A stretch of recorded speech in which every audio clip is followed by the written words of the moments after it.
para avanzar en el desarrollo de nuestro proyecto de vida, para ir alcanzando las metas que soñamos, es fundamental que nosotros podamos reconocer nuestros errores para poder trabajar en ellos.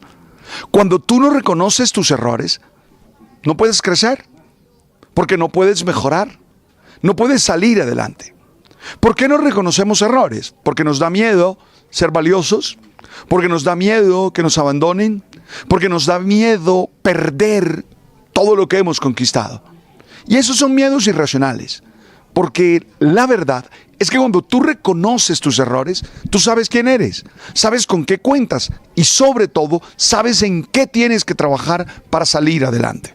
Entonces hoy te invito a reconocer tus errores y a ver cómo los vas a superar, cómo vas a trabajar en ellos y cómo vas a ser una mejor persona. Tú sabes.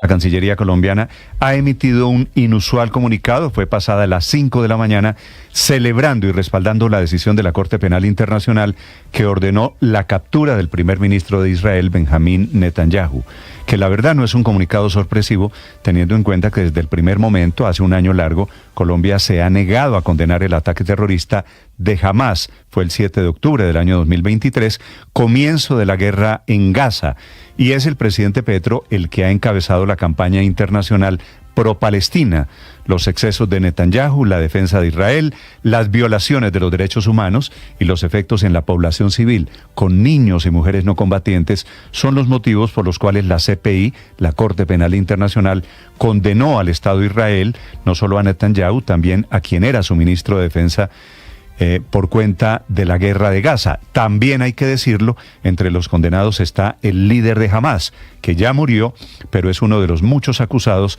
por la CPI.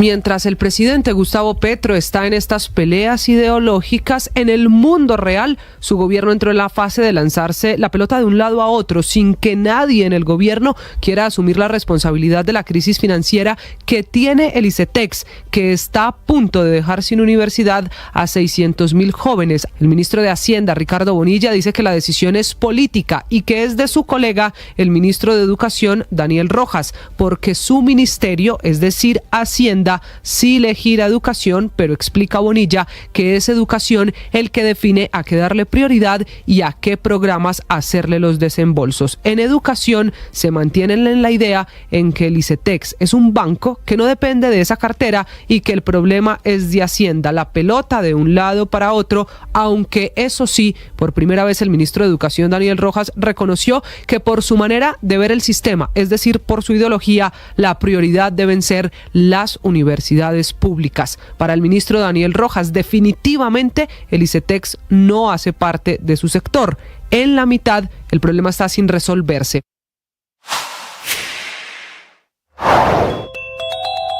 El presidente Petro lanza anoche una nueva pelea y una nueva teoría internacional, que por este tema de su apoyo, porque el presidente claramente es pro. Atención, en Londres acaban de detonar un explosivo, una detonación controlada frente a la Embajada de los Estados Unidos en Londres, informa Silvia Carrasco. Sí, Néstor, lo que ha dicho la Policía Metropolitana es que detectaron un paquete sospechoso que estaba frente a la Embajada de Estados Unidos aquí en Londres. Lo que ocurre es que la Embajada es un edificio nuevo cerca del río Támesis en el South Bank y allí siempre hay muchísima seguridad. Lo que vieron fue ese paquete que estaba sobre Nine Elms Lane, que es una de las calles a la que da la Embajada, que está en una esquina, y lo que hizo la policía fue detonarlo. No se ha dicho ni si efectivamente encontraron algo o si revestía algún peligro, sino que simplemente se detonó y eso es lo que la gente escuchó en la zona. El sonido de la explosión de esa detonación por un paquete sospechoso. Néstor. Silvia, gracias. 8:04 y atención, esta mañana en Washington se está conociendo el nombre de la nueva nominada para ser la ministra de Justicia, la fiscal general de los Estados Unidos. Será la secretaria de Justicia, se llama Pat Bondi.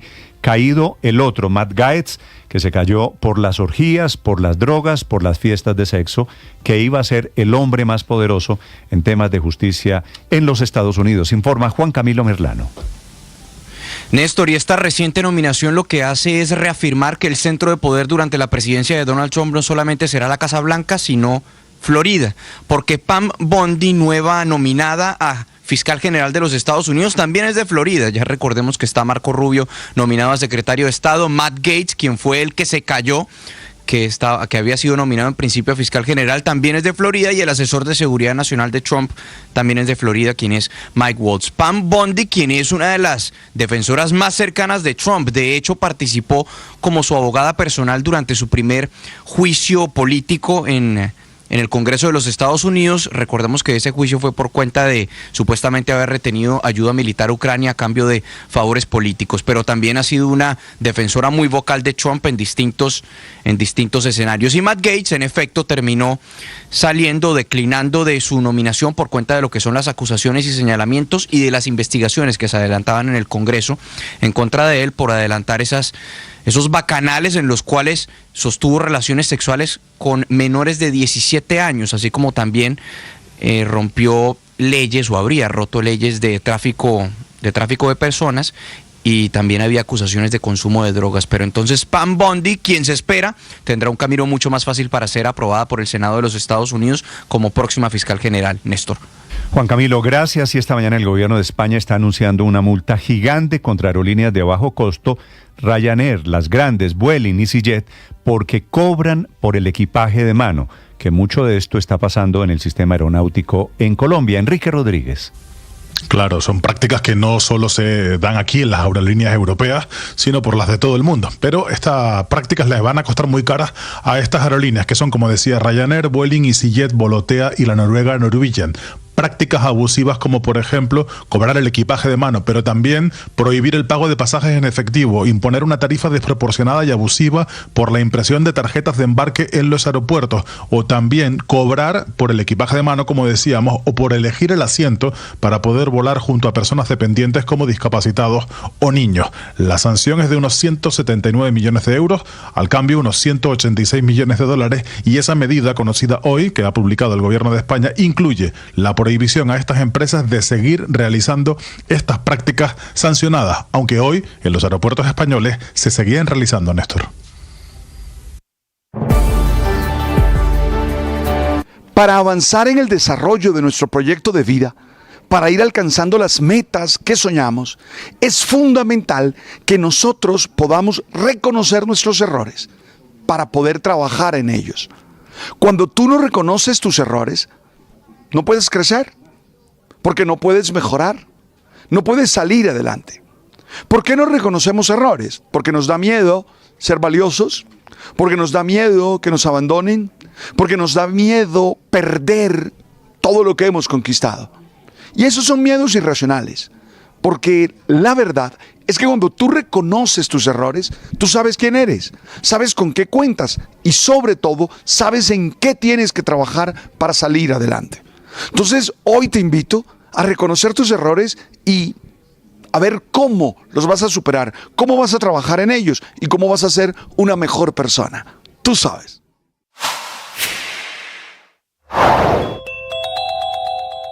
Hablemos de la emergencia que se está viviendo desde anoche en el barrio Malvinas de la localidad de San Cristóbal.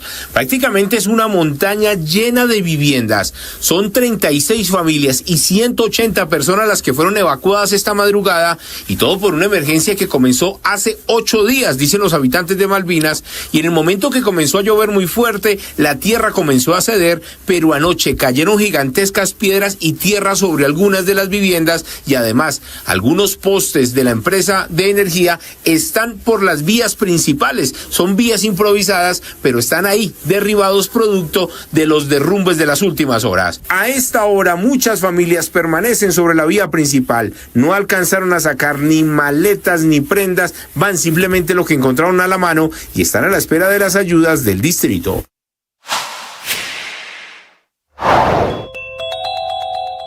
La violencia está desbordada en diferentes regiones del país, cuyos responsables son delincuentes comunes y grupos ilegales que pretenden disfrazar sus crímenes con un falso ropaje político, como el ELN, las disidencias de las FARC, el Clan del Golfo, los Pachenca y muchos otros.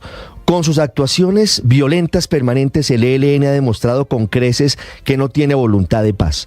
No solo asesinó con explosivos a 5 militares en Anorí, sino que mantuvo confinados a centenares de miles de chocuanos con un absurdo paro armado en medio de las graves emergencias por las lluvias.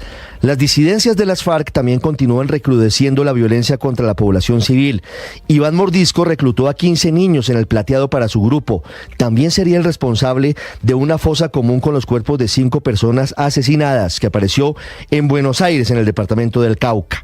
Mientras tanto, las disidencias de alias Calarcá continúan expandiéndose y a pesar de que en teoría están en una mesa de diálogo con el gobierno, con cese del fuego incluido, se convirtieron en una pesadilla para miles de colombianos en el sur del Tolima, en Huila, en Meta, en Caquetá y en otros departamentos. Personas que siguen siendo citadas a reuniones a plena luz del día para obligarlos a pagar extorsiones, llegando al nivel de cinismo y de descaro de expedirles recibos para certificar que sí pagaron la vacuna.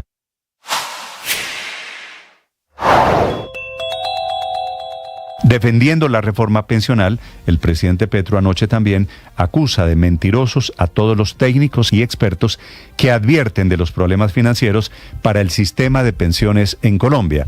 Fue un acto entregándole pensiones a unas personas jubiladas de la vieja Telecom. Y el presidente Petro pone un mal ejemplo, el de Europa. Dice que allí son más viejos que los colombianos y que a ellos, los europeos, no se les ha roto el sistema pensional. Digo que es muy mal ejemplo para este tema de pensiones porque en Europa hay una crisis inmensa por el tema pensional que, entre otras cosas, llevó a Francia a aumentar la edad de pensión. Y se están salvando los europeos por la joven migración, que es la mano de obra que está llegando, porque efectivamente las poblaciones en Europa, en Francia, en el Reino Unido, en Alemania, en España, se han envejecido y claro que hay una crisis pensional internacional por cuenta de ese Estás escuchando Blue Radio y BlueRadio.com. En Anorí sucedió el ataque del ELN. Allí hay Ricardo, este es un campamento de refugiados, de gente excombatientes de las FARC. Que le han cumplido al acuerdo de paz. Un 47. ETCR. Usted recuerde que el acuerdo de paz primero tuvo unas zonas de concentración cuando todavía estaban en armas. Cuando ellos, los entonces guerrilleros de las FARC, dejan las armas y firman su compromiso con la paz, pasan a llamarse Espacios Territoriales de Reconciliación y Concentración. Ahora se llama AETCR, que es Antiguos. Espacio. Perfecto. Pero ahí hacen vida, tienen casas, tienen proyectos comunes. Es increíble que ni siquiera en esos sitios tengan la tranquilidad de... Y en Antioquia hay por lo menos 3 de esas zonas, una en Urabá, una en Ituango y esta en el municipio de Anorí. Y es a los militares que estaban cuidando a esos excombatientes de las FARC, a los que mata, a los que ataca este grupo ELN. Señor alcalde de Anorí, Gustavo Silva. Alcalde, bienvenido, buenos días. Buenos días. Alcalde, ¿qué diagnóstico tiene usted? ¿Cuál es la situación esta mañana en Anorí después de este ataque del ELN, señor alcalde? Bueno, después de ese ataque el día de ayer, pues lamentamos esa situación y nos da tristeza todo lo que viene ocurriendo aquí en nuestro municipio. Pues toda la solidaridad con los hombres que perdieron la vida el día de ayer, en ese atentado, el cual pierden la vida en el lugar de 4 militares, 5 quedan gravemente heridos, son trasladados a la ciudad de Medellín. Nos informan en la tarde de ayer que falleció otro hombre del ejército, o sea que ya sumamos son 5 las personas que perdieron la vida en este atentado y hay 4 soldados que están gravemente heridos y ya están pues en centros asistenciales. También hay un civil que a raíz de este atentado sale herido también. Sí, alcalde, describamos, ayúdenos a entender un poco qué está pasando hoy en ese espacio, allí en la plancha en Anorí. ¿Cuál es la situación? ¿Qué cuidaban esos militares? Bueno, en esta zona rural del municipio de Anorí, zona La Plancha, cerca a la vereda La Primavera, pues, está ubicado el lugar donde están albergados y viven los firmantes de paz aquí en el municipio de Anorí. Pues ahí tienen sus proyectos productivos y demás, y la fuerza militar son el tercer anillo de seguridad que tienen ellos, y estaban haciendo labores de patrullaje, garantizando la seguridad de estos hombres firmantes de paz, y son atacados por este grupo al margen de la ley. ¿Y cuántas personas viven ahí en ese TCR? Pues ahí tenemos un aproximado de 30 personas en este momento que vienen pues participando de los diferentes proyectos y actividades que les ofrece el gobierno. Alcalde, ¿cómo se produjo el ataque? La información que nos dan es que están haciendo labores de patrullaje por ahí por esa zona y son atacados por grupos al margen de la ley. Sí. ¿El ataque fue con explosivos lanzados a la distancia o habrían instalado minas antipersona? Sabemos que fue un artefacto explosivo, pero no sé, ya esos son labores de investigación que están haciendo las entidades que les corresponde y no nos han dado pues como un parte exacto de qué tipo de artefacto fue. Alcalde, ese anillo de seguridad del AETCR en Anorí, ¿a cuánto está exactamente del sitio? ¿De dónde están los La verdad está bastante cerca, estamos hablando de unos 800.000 metros de donde ocurrió ese atentado. Sí, alcalde, ha habido otras regiones en su departamento, en Antioquia, donde también han sido víctimas de atentados, de amenazas, exintegrantes de las FARC. ¿En su municipio, en Anorí, va a haber algún cambio o algún tipo de movilización de estos exintegrantes de las FARC? ¿Los van a trasladar, los van a reubicar? Pues hasta ahorita no tenemos esa información. De hecho, el día de ayer aquí en el municipio de Anorí apenas ocurrió el hecho allí en la zona de la plancha, hicimos un consejo de seguridad. Pues lamentablemente no pudo estar el coronel del ejército. Entendemos la situación, toda vez que estaba atendiendo lo ocurrido, pero ya estamos haciendo gestiones también con la gobernación de Antioquia. De hecho, aquí en el municipio está haciendo presencia la Defensoría del Pueblo, la Unidad para las Víctimas, entre otras instituciones que también nos están apoyando en el desplazamiento masivo que tenemos. Ellos participaron de este Consejo de Seguridad y bueno, estamos elevando una voz de ayuda a todas las entidades del orden nacional también, para que nos apoyen, nos ayuden a garantizar la seguridad aquí en el municipio de Anorí. Alcalde, lo está escuchando el general Cardoso, que es el comandante del ejército, ya lo voy a saludar y le voy a contar de su inquietud pidiendo ayuda para Anorí. Alcalde, lo dejo, gracias, muy amable. Muchas gracias, buen día para todos. General Cardoso, buenos días.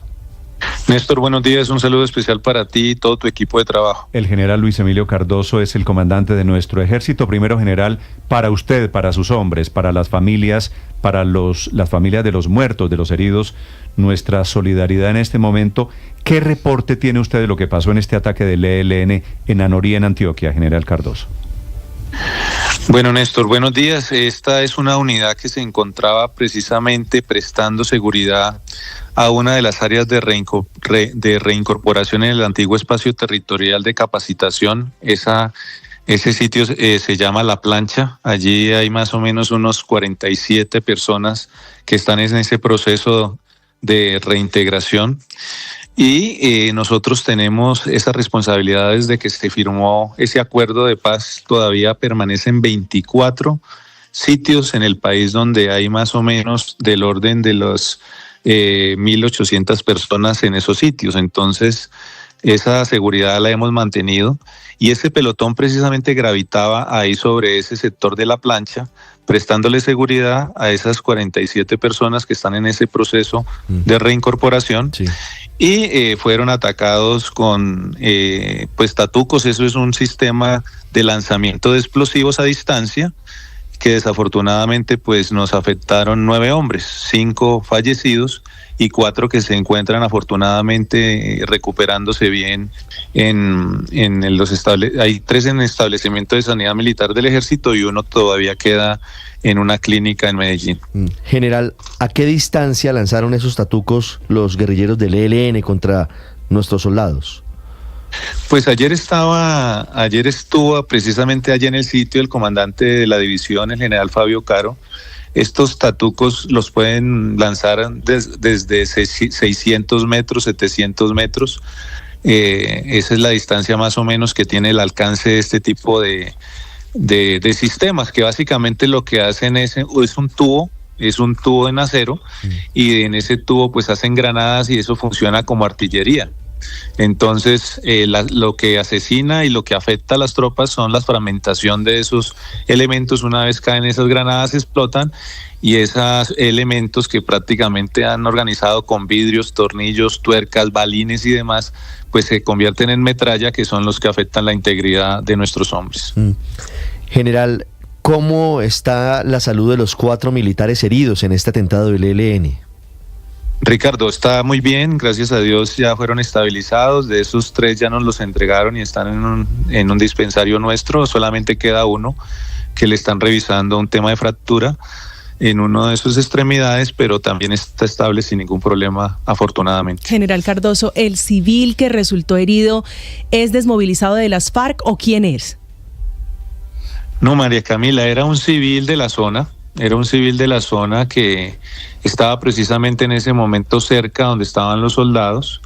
Tengo entendido que es un habitante de la zona y estaba precisamente allí atendiendo ofreciéndole algo a los soldados, y precisamente en el momento del atentado pues también sufrió afectación por metralla, pero afortunadamente ya también se encuentra fuera de peligro. Sí, General Cardoso, este ataque del ELN, claro, es contra la patrulla militar, contra sus hombres, pero por ahí derecho también contra los desmovilizados de las FARC, contra la gente que se acogió al proceso de paz del que se cumplieron 8 años. ¿Tiene algún efecto esto en la vigilancia de esos espacios de capacitación, de reincorporación para la gente de las FARC?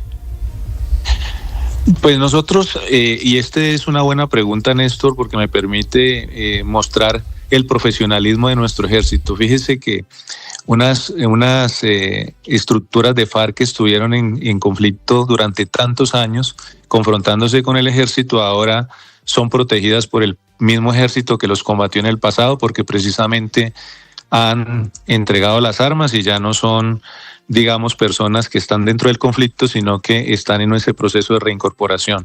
Y sí nos afecta porque esas unidades pues tienen que gravitar sobre esa zona, entonces pues no se pueden ir de ahí, tienen que estar permaneciendo sobre el sector, y los bandidos saben eso y pues aprovechan esa rutina que tienen que mantenerse ahí para efectivamente hacer este lanzamiento de artefactos explosivos. Como te decía, son 24 sitios en el país. En eso tenemos comprometidos más de 1.100 hombres prestándole seguridad a estas personas que están en ese proceso de reincorporación. Ese es un gran dato y habla, por otro lado, del compromiso, del respeto de las fuerzas militares en este proceso con las FARC. General Cardoso, le quiero agradecer estos minutos. Hay una última pregunta sobre un tema diferente, si me permite el abuso de su tiempo, que le quieren hacer desde Cali, general. ¿Vale? Claro, Néstor. Hugo Mario, lo escucha el comandante del Ejército de Colombia, el general Cardoso. Gracias, Néstor. General Cardoso, ¿qué sabe el Ejército sobre los 5 cuerpos, los 5 cadáveres encontrados hace algunas horas en zona rural del municipio de Buenos Aires, en el norte del Cauca? ¿Están identificados? ¿Se sabe si pertenecían a algún grupo ilegal y quién los asesinó? Hugo Mario, estamos en ese momento precisamente en ese proceso de investigación. Ahí están las autoridades judiciales que les corresponden este tipo de investigaciones. Nosotros estamos apoyando con la seguridad para que ellos puedan hacer sus procedimientos y puedan llegar a hacer la identificación de los cadáveres y determinar quiénes fueron los posibles autores de este horrendo crimen que hacen contra la población civil en esa zona. Sí, ¿y cómo sabe que es población civil, general Cardoso? Pues porque los que asesinan generalmente no sabemos si hacen parte de estructuras criminales ni es que le pregunto que pertenecen. Por eso, porque hay una versión allí en Cauca de que eran excombatientes desmovilizados de las FARC. Esas son hipótesis que no se han confirmado, Néstor. Nosotros estamos, como te digo, garantizando la seguridad para que las autoridades judiciales que tienen que hacer esa revisión lo verifiquen. Pero allí hay de todo. Allí hay confrontaciones entre grupos armados, precisamente peleándose el tema de la minería ilícita y del narcotráfico.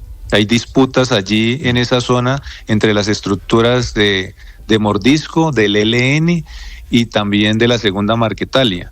Y fuera de eso, pues también hay, además de eso, un tema de acciones contra los que no entran en ese círculo de cumplimiento de sus sus normas, de sus reclutamientos forzados y demás. Muchas de las personas que están abandonando estos grupos y son capturadas después, o mejor dicho, son privadas los asesinan. O sea, cada vez que ellos tienen unas personas que salen del grupo y logran llegarles antes que nosotros, entonces pues hacen este tipo de eventos. Nosotros estamos, como te digo, garantizando la seguridad para que las autoridades judiciales ¿Tiene confirmado y de investigación... cuántos cuerpos son, general, de casualidad? No nos han confirmado cuántos cuerpos son todavía. Es que los encuentran prácticamente, es una fosa común, aparentemente 5 y aparentemente niños, ¿no? ¿Usted tiene la misma información? El tema de los menores de edad, sí, el tema de los menores de edad, pues eso lo tiene que hacer precisamente medicina legal, pero estamos manejando ese tipo de informaciones terrible, que desde el pasado hemos manejado muchachos que reclutan, muchachos que logran escaparse y que después estos delincuentes pues asesinan. Entonces hay mucha gente que llevan allá con una falsa ilusión de pagarles un salario, generalmente les cumplen los 2 primeros meses, pero ya después es la intimidación sobre sus familias que lo que hacen permanecer en esos grupos. Entonces hemos tenido muchas desmovilizaciones este año y estamos en ese proceso de brindarle seguridad a todas estas personas que deciden abandonar esos grupos. Esta mañana las imágenes son terribles, ocurre allí en Buenos Aires, alrededor de estos cuerpos totalmente descompuestos que aparecieron allí en esa jurisdicción, aparentemente es cierto, menores de edad, castigados por volársele a estos grupos. General Cardoso, gracias por acompañarnos estos minutos. Bueno, Néstor, muchas gracias. Un abrazo grande para ti y toda tu audiencia. Néstor, las desafortunadas noticias de la guerra en Colombia, 826. Una ayuda de memoria y de la historia. ¿Por qué es tan importante Anorí para el ELN? Me hace caer en cuenta un oyente que una de las más duras operaciones contra ese grupo se dio allí. La legendaria. Y se llamó la Operación Anorí. Claro. En 1973 murieron 33 guerrilleros y fue el inicio de la salida de Manuel Vázquez Castaño, de quien hablamos ayer, y de Fabio Vázquez Castaño. Manuel murió allí. Fabio Vázquez Castaño huye hacia Cuba. Mucha gente pensó que luego de esa operación iba a desaparecer el ELN y seguimos padeciendo los 40 años después. Estás escuchando Blue Radio. 1 millón. 1 millón. 1 millón de noticias, sueños, emociones. 1 millón de seguidores. 1 millón de seguidores. 1 millón. Decirlo suena fácil. Lograrlo es de trabajo. Mucho trabajo. Ya somos más de 1 millón de suscriptores en nuestro canal de YouTube. Y sumando, 1.010.000. Sumando, 1.020.000. Y sumando. Blue, más que radio.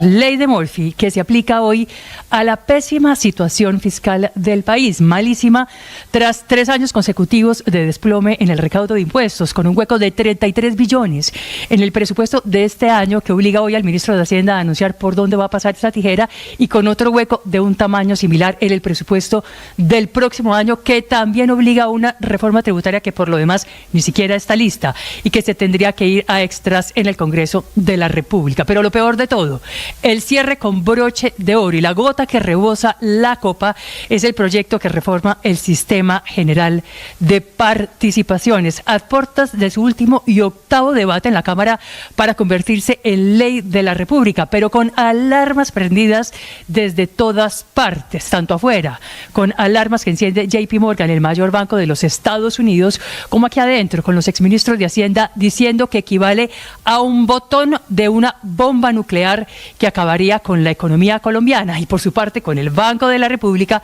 corriendo modelos sobre lo que podría pasar si se aprueba esta reforma y si se convierte en ley de la República. 8 de la mañana, 29 minutos. Pese a las recientes dificultades que hemos tenido en la operación aérea por cuestiones climáticas y los llamados de varios actores del mercado para que las autoridades le pongan atención a los sistemas tecnológicos para la prestación del servicio, para que este no sufra mayores contratiempos en momentos de mal clima, las cifras del transporte aéreo siguen siendo muy buenas. Colombia registra un destacado desempeño en la movilidad aérea durante los primeros 10 meses de este 2024, alcanzando un total de 46.500.000 pasajeros movilizados, lo que representa un incremento casi del 16% frente al mismo periodo del año 2023. Son datos oficiales de la Aeronáutica Civil. De ese total se presentó un crecimiento del 13,7% en el transporte doméstico dentro de Colombia y un incremento muy fuerte del 19,2% en el número de viajeros internacionales que se mueven en avión. El segmento de carga y correo también muestra una tendencia positiva. En los primeros 10 meses, las aerolíneas que operan en el país transportaron 775.500 toneladas, lo que supone un aumento del 9%. Se están alcanzando entonces cifras récord y esto hay que celebrarlo, pero con este ritmo de crecimiento ya los aeropuertos se nos están quedando chiquitos para atender tanta demanda y a eso hay que ponerle cuidado.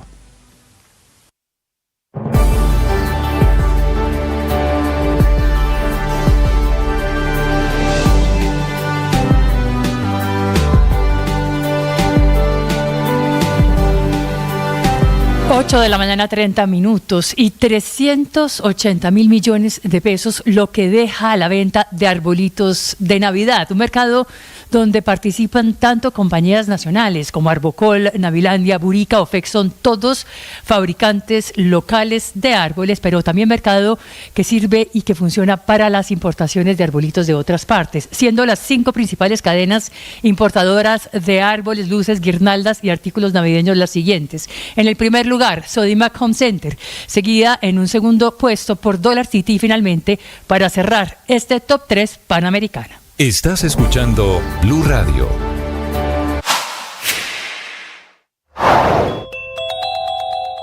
El kilómetro 93 de la vía Girardot-Bogotá. Aquí se presentó en las últimas horas el desprendimiento de parte de una calzada importantísima que dirige a todos los viajeros llegando hacia Bogotá. Por eso las autoridades de tránsito tuvieron que habilitar 2 carriles en doble sentido para que no se imposibilite el regreso de muchos ciudadanos y la llegada de muchos conductores a la ciudad de Bogotá. Para eso también está el apoyo de la seccional de tránsito y transporte. El acuerdo de paz con las FARC. Anoche en la Casa de Nariño el presidente Petro saca la tesis de que el tribunal de cierre, bueno, que no es una batalla nueva, el presidente Petro hace rato está con la idea de que haya un tribunal de cierre, quiere decir una especie de ley de punto final en Colombia. Sí, sabe que hay un cambio y es que ahora dice que la JEP debería ser el tribunal de cierre. Hace algunas semanas o meses decía que tenía que haber un tribunal por encima de la JEP que fuera el tribunal de cierre.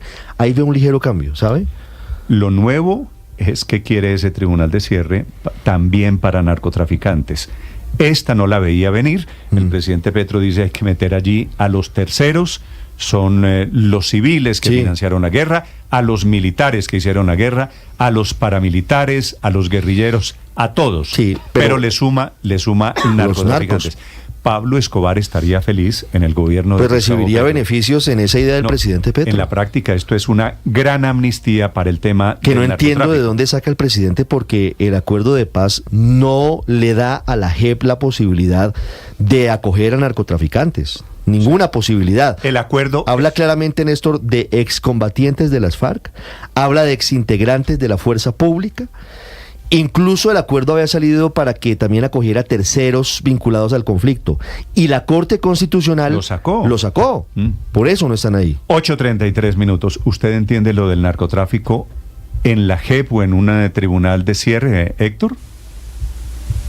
No sé bien de dónde sacó eso el presidente Néstor, porque como lo explica bien Ricardo, pues en el acuerdo pues incluso hay salvaguardas para que personas que sean, llamémoslo, narcotraficantes puros, no puedan tener este tipo de justicia transicional. Lo que hizo El acuerdo fue efectivamente intentar blindarse excluirlos, para que no claro, se metieran los intentar traquetos. excluirlos. Es decir, los traquetos que han tenido siempre como gran ambición que los metan en los acuerdos. En la época de los paramilitares, usted se acuerda, los paramilitares, algunos narcotraficantes, varios colados, se alcanzaron a colar efectivamente. Gordolindo, entre ellos, que compraban franquicias de bloques paramilitares para someterse a la justicia ese y fue paz. motivo de escándalo, era el gobierno de En Álvaro estos Uribe. tiempos también, Solo acuérdese de Otoniel, el jefe del Clan del Golfo que está extraditado, también intentó aterrizar en la JEP y lo rechazaron allá por narcotraficante también. Aquí por lo menos debo decirlo, Héctor, se le agradece al presidente Petro que lo está haciendo de frente.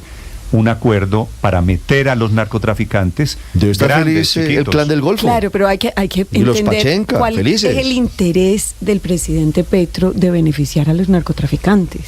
O sea, ya no solamente no se persiguen los cultivos, la coca sigue en aumento, las cifras son preocupantes. María Consuelo, le o sea, propongo- ¿cuál es el interés? Este ¿Es- año tendremos es la cifra más torpedear? baja de erradicación de cultivos ilícitos de la última Es década. igualar a todo el Le mundo, propongo que escuchemos delincuentes políticos. ¿Qué es lo que quiere? O sea, ¿cuál es ¿Qué el es lo que interés? dijo? ¿Qué es lo que quiere el presidente Petro? Y después usted me da su opinión. Bueno, ya me la anticipó. Y después, obviamente, usted tiene que preguntarse, y es legítima la pregunta, ¿por qué? Porque el presidente Petro ¿Cuál es el interés? lo está diciendo de frente. Camila Carvajal. Sí, señor Néstor, el escenario fue la Plaza de Bolívar, donde se habló de los 8 años de la implementación del acuerdo de paz. El presidente Gustavo Petro estuvo en el lugar, también estuvo acompañado de Rodrigo Londoño, el presidente de Comunes, entre otros implicados en la implementación del acuerdo de paz. En ese escenario, el presidente de la República, Gustavo Petro, volvió a proponer su idea de un tribunal de cierre. Ricardo tiene razón, hay una diferencia en esta propuesta del presidente Petro, la de anoche, con las anteriores.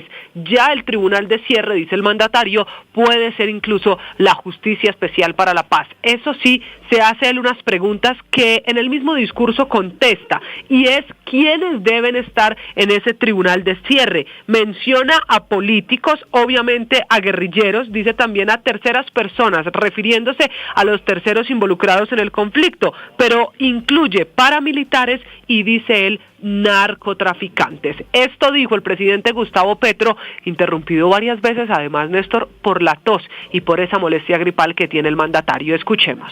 Yo le llamo un tribunal de cierre. Las sentencias de las diversas cortes tratan de negarlo, pero está en el acuerdo de paz. Luego, aquí hay un tema normativo que debemos asumir. ¿Construimos un tribunal de cierre de la verdad en Colombia o no? Por el acuerdo de paz es sí. Entonces ese proyecto de ley tiene que entregarse. Es la JEP poderosa. Pero no solamente tiene que integrar guerrilleros de la FARC o paramilitares, no, militares de los falsos positivos. Tiene que integrar políticos, las terceras personas, le dicen, paramilitares, y todos los actores de la violencia que hayan sido en el periodo que designó la ley hacia la fecha, incluido, en mi opinión, esta. De tal manera que habrá una puerta real a través de la verdad hacia la paz total. Dice el acuerdo de paz, y narcotraficantes incluidos. ¿Esto es para discutirlo o es para cumplirlo? Porque si en el acuerdo de paz dice, y narcotraficantes incluido, ¿por qué no se está cumpliendo? ¿Por qué la JEP está rechazando declaraciones? ¿O por qué otros tribunales impiden que lleguen declaraciones a la JEP? Si el acuerdo de paz es una declaración unilateral de Estado, su texto es de obligatorio cumplimiento. Y ni el máximo Tribunal de Justicia de Colombia puede variarlo. Y dice el presidente Gustavo Petro, Néstor, que ese tribunal al que se refiere debe ser la única y última instancia de verdad, que es a eso a lo que él le llama tribunal de cierre, en la que en su idea están también los narcos. Y finalmente un dato, cuando el presidente Petro dice las terceras personas, se refiere a lo que hoy la Justicia Especial para la Paz llama terceros intervinientes, que son civiles que han participado en el conflicto armado y que voluntariamente puedan ir a la JEP a contar su verdad. Camila, gracias. De esos terceros intervinientes, pues ya hay varios políticos que han terminado allí. ¿Se podrían acoger a la JEP como partícipes en voluntariamente? Hoy no militares ya están en la JEP. La JEP ha recibido testimonio de solamente ha sido recibido Salvatore Mancuso, en una figura distinta, no como paramilitar, sino como colaborador de la fuerza pública. Bisagra le llama la JEP. Lo nuevo es lo de los narcotraficantes, que los narcotraficantes, pero miren esto, ver allí en ese tribunal o en la JEP. La propuesta, todo proceso de paz tiene un modelo y un sistema de justicia transicional, o sea, una justicia distinta a la justicia ordinaria para hacer un tránsito. El proceso de paz con las FARC diseñó la JEP. Y el proceso que conduce el presidente Gustavo Petro, y hay que decirlo de manera muy fallida, que es esta mal llamada paz total, que lo que busca es negociar con todos los actores de la violencia, porque los actores de la violencia en Colombia no son solo los que se han alzado en armas por motivos políticos, como puede ser el ELN, porque el narcotráfico ha permeado absolutamente todas las organizaciones, los que tenían luchas políticas como las FARC, el ELN, todos son narcotraficantes, pero también se mezclan y utilizan narcotraficantes puros, utilizan la franquicia o la marca de que son guerrilleros, como pasa con las falsas disidencias de las FARC, ese mordisco es un traqueto, lo mismo pasa con la segunda marca Italia, todos son traquetos, pero se quieren disfrazar de guerrilleros o de rebeldes porque saben que tendrían unas condiciones favorables. ¿Está de acuerdo, Luis Ernesto, en que metan narcotraficantes? Entonces, ahí va el punto, permítame le explico entonces cuál es la lógica de lo que plantea el presidente, que insisto, es a un proyecto de paz fallido, mal diseñado, mal ejecutado como es la paz total, pues un sistema de transicional igual, mal diseñado, mal planeado. Pero es para que entendamos por qué viene esa propuesta. No se trata de que el presidente quiera pues darle a los narcotraficantes ahora, volverse el mejor amigo de los narcos y liberarlos. No, es reconocer que la realidad del conflicto colombiano ya no es una realidad de rebeldes contra el Estado colombiano. Es una realidad, y permítame concluyo con esto. El presidente dice claramente, es la realidad. Claramente habla de los narcos, de los traquetos. Por supuesto, son los narcos, pero es que, Ricardo... Y no con el ropaje, porque sabemos que todos traquetean. Claro, pero es que todos traquetean, él no habla pero de esos justamente... grupos, él habla de los narcos puros, él habla del clan del Golfo, de los Pachenca. Es que ¿cuáles son? Entonces, el grave error... los narcos, démosles beneficios. El grave error... Amnistiemos a los narcos. Pero ese no es el pacto de la picota. El grave error... Ese no es el grave error es que creamos... Permítanme, y concluyo con esto. Puede ser, Aurelio, usted tiene razón, el pacto. El grave error... El pacto de la picota, o sea... El pacto de la picota que convinieron desde antes del triunfo presidencial, que convinieron con Juan Fernando Cristo y con Danilo Rueda. Con Juan Fernando Petro. Pero esa es la versión, digamos, simplista. Juan Fernando Petro. No, pero usted tiene razón en una cosa. Petro. Póngase los audífonos. Aurelio. Juan Fernando Petro. No, Juan Fernando Cristo. Sí, perdón el lapsus. Pero Néstor, Luis Ernesto tiene razón en una cosa. Son narcotraficantes que se quieren presentar como políticos, no. Danilo Rueda, aquí lo dijo en Blue Radio Sergio Jaramillo, fue el que los quiso darles un cariz político.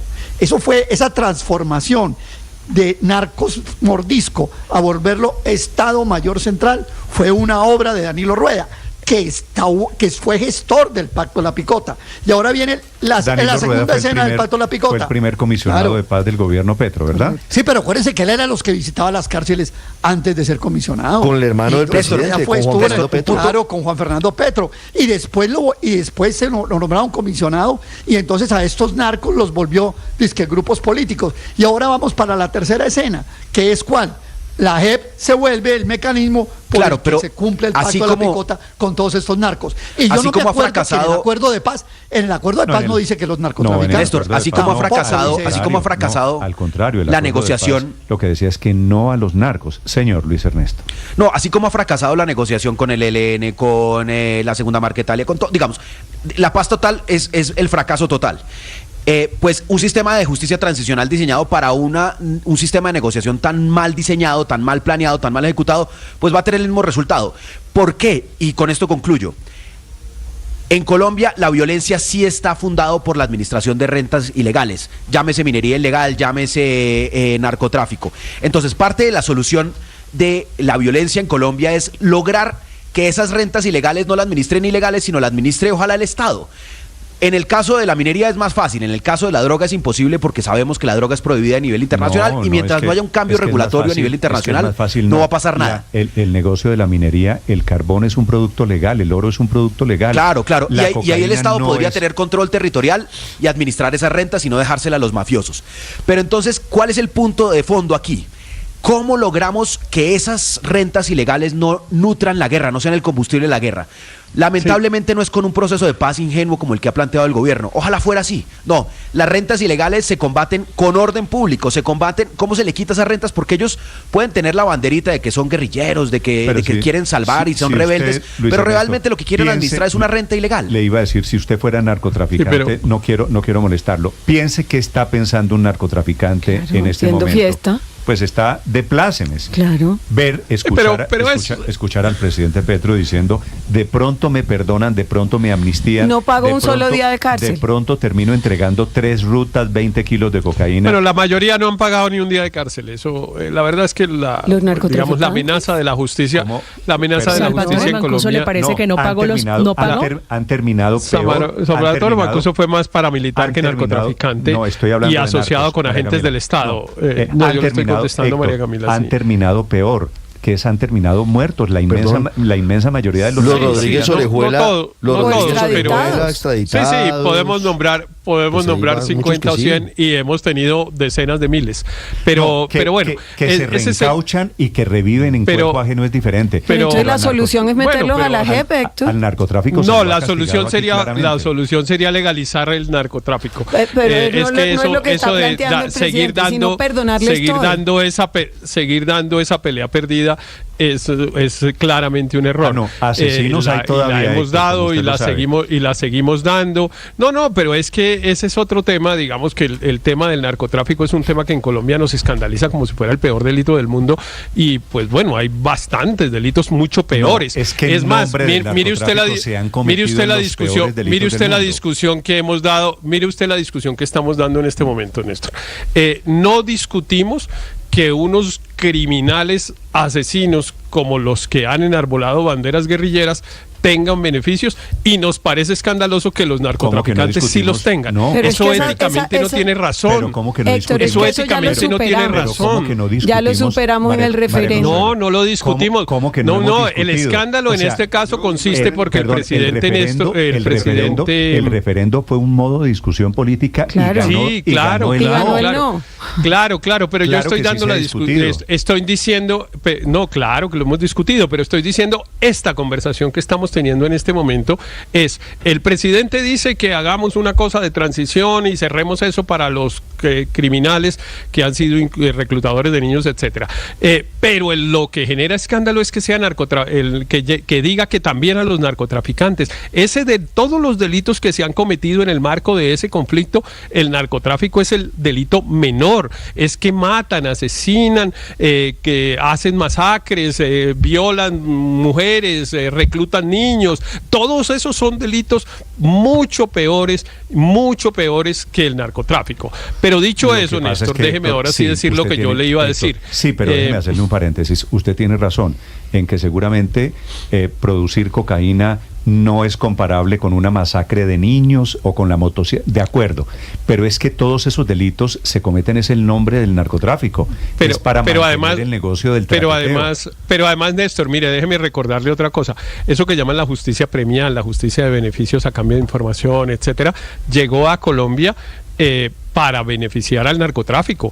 Las primeras decisiones que se tomaron al final de los años 80 y comienzos de los 90 en el gobierno del presidente Barco y después en el gobierno del presidente Gaviria se hicieron para hacer acuerdos con organizaciones de narcotráfico. Recuerde usted que cuando pasó eso de la catedral, Pablo Escobar llegó allá como consecuencia de unas medidas de carácter legislativo que se adoptaron para ofrecerle beneficios jurídicos a los narcotraficantes que colaboraran con la justicia. Entonces, eso no debe escandalizar. La teoría del apaciguamiento y el Estado sometido a las bombas y a los policías muertos y a los candidatos asesinados. Lo que fuera, pero lo que yo estoy puede diciendo... defender el modelo de darle beneficios al narcotráfico a punta pero además, Héctor, a mí en cambio me parece que hay que pensar en una suspicacia.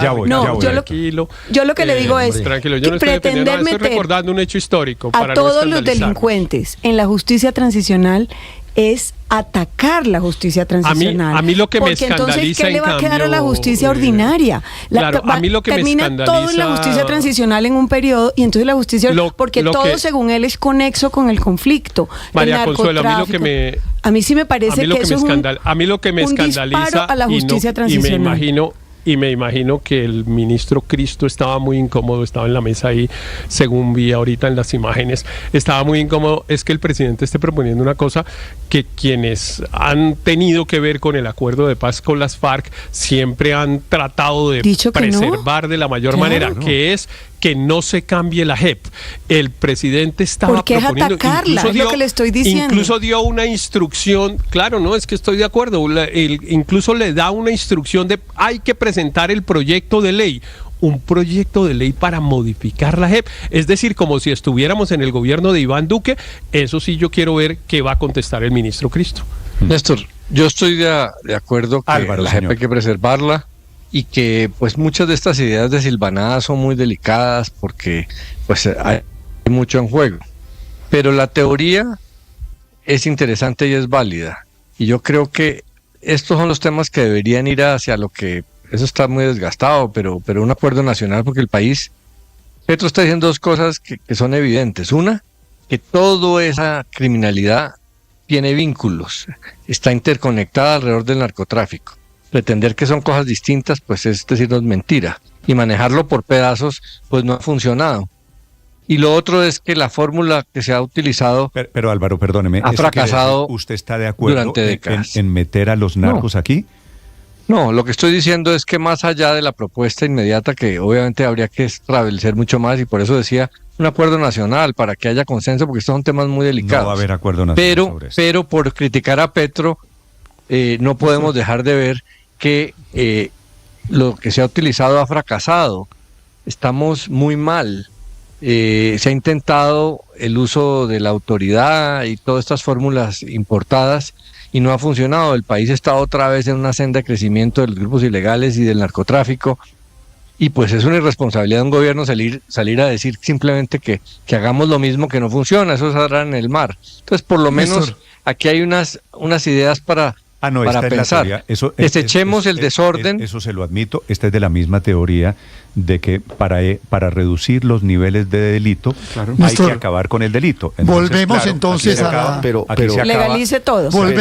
Pero además hay un punto que no es coherente entre lo que dijo ayer Aurelio, el presidente Petro, con la propuesta de que los narcos vayan a la JEP, y lo que está haciendo hoy en la lucha contra la droga.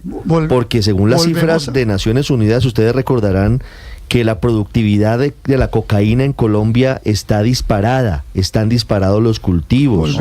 La lucha contra las drogas alternativas que el presidente Petro está emprendiendo no ha sido exitosa. Entonces, si por un lado pretende beneficiar a los narcos para que se sometan a la justicia, pero por otro lado está vivo el negocio, porque está creciendo el negocio de los narcotraficantes, ¿cuál es el sentido de tener una única puerta para que ellos salgan si van a seguir reproduciendo el modelo de los narcos? Voy a preguntarle, Aurelio, ¿cuál es el interés de beneficiar a los narcos? A los oyentes, Héctor, a todos los oyentes, a los panelistas, si están de acuerdo con meter a los narcotraficantes aquí en el mismo paquete. Es decir, en la práctica... No, les pregunto a todos. Solo un sí o un no. Yo le digo, mi respuesta es no. Okay. No, yo no estoy de acuerdo. Ok. María Consuelo, ¿sí o no? Rotundo. Padre, no.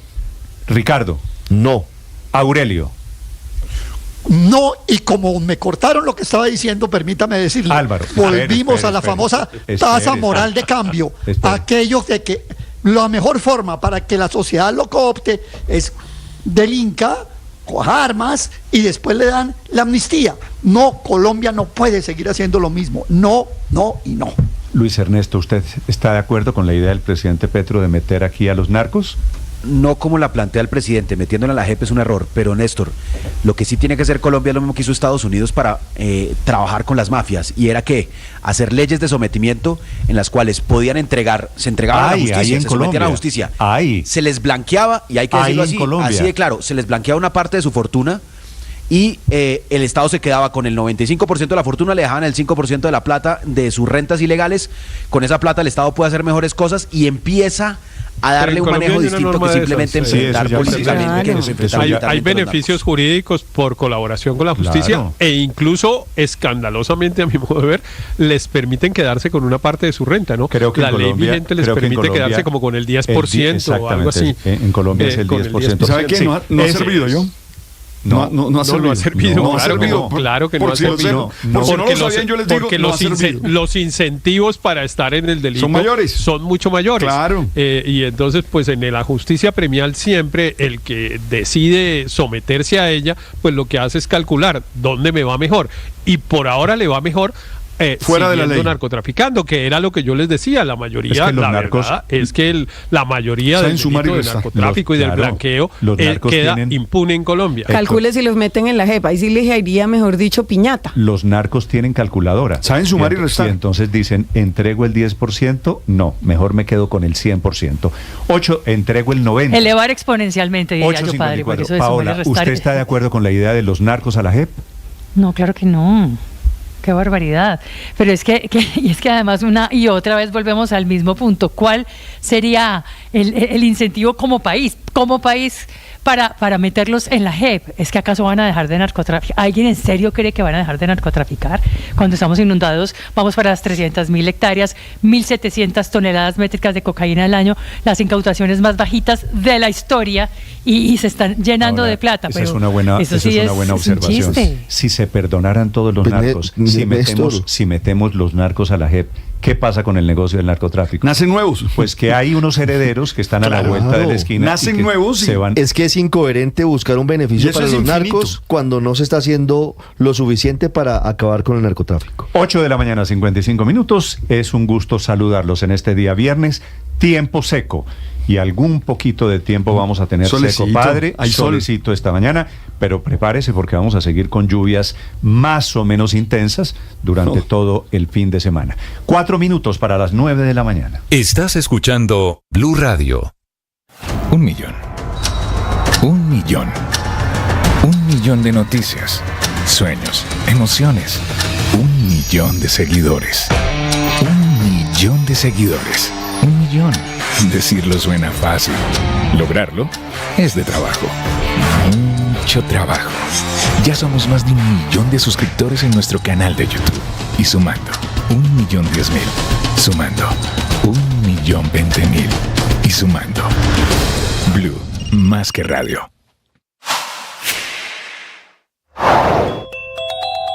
La Cancillería colombiana ha emitido un inusual comunicado, fue pasada a las 5 de la mañana, celebrando y respaldando la decisión de la Corte Penal Internacional que ordenó la captura del primer ministro de Israel, Benjamín Netanyahu, que la verdad no es un comunicado sorpresivo, teniendo en cuenta que desde el primer momento, hace un año largo, Colombia se ha negado a condenar el ataque terrorista de Hamás. Fue el 7 de octubre del año 2023, comienzo de la guerra en Gaza, y es el presidente Petro el que ha encabezado la campaña internacional pro-Palestina, los excesos de Netanyahu, la defensa de Israel, las violaciones de los derechos humanos y los efectos en la población civil, con niños y mujeres no combatientes, son los motivos por los cuales la CPI, la Corte Penal Internacional, condenó al Estado de Israel, no solo a Netanyahu, también a quien era su ministro de Defensa, por cuenta de la guerra de Gaza. También hay que decirlo, entre los condenados está el líder de Hamás, que ya murió, pero es uno de los muchos acusados por la CPI.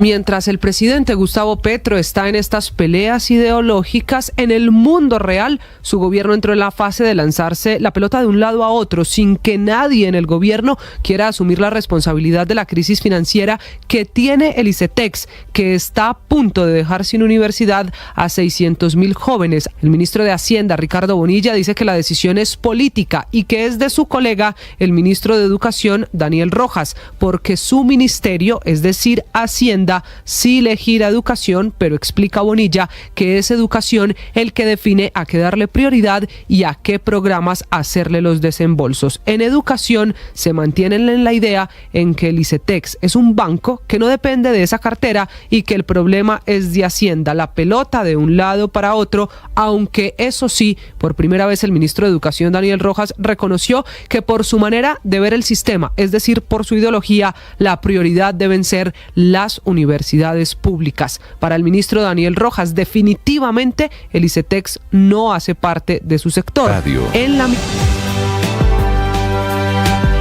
Falta un minuto para las 9 de la mañana. Antes de la siguiente entrevista, padre Linero, debo decir que es uno de los casos más dolorosos que yo tengo que reportar, he tenido que registrar. ¿Sabe qué pasa? Que cuando usted comienza con esos temas, yo inmediatamente siento vergüenza, siento dolor.